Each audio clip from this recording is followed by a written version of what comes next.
فضلا وليس أمرا، المرجو الاشتراك في القناة ودعمنا بلايك وتفعيل الجرس ضدا في أعداء الوحدة الترابية للمملكة.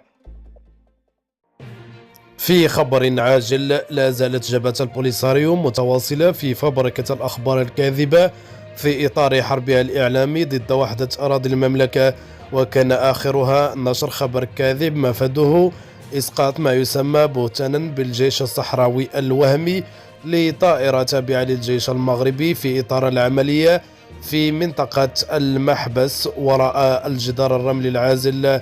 وجاءت هذه الادعاءات بعد القصف الجوي الذي شنته القوات الجوية ضد مرتزقة البوليساريو.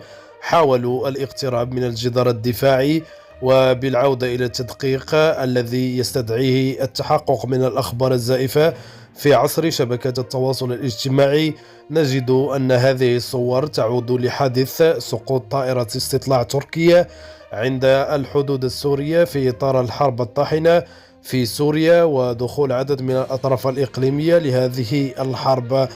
ويبدو أن الكيان الوهمي استنفذ جميع طرق التحايل على الشرعية الدولية وقرارات الأمم المتحدة، وتجرع هزيمة مدوية أمام الجيش المغربي بشكل دفع بقيادة الجبهة إلى اختلاق الأكاذيب بشكل مقيت، غير أن ذكاء الإعلاميين والمتتبعين أقوى من أن تنطلي عليهم هذه الحيل والأكاذيب الدنيئة.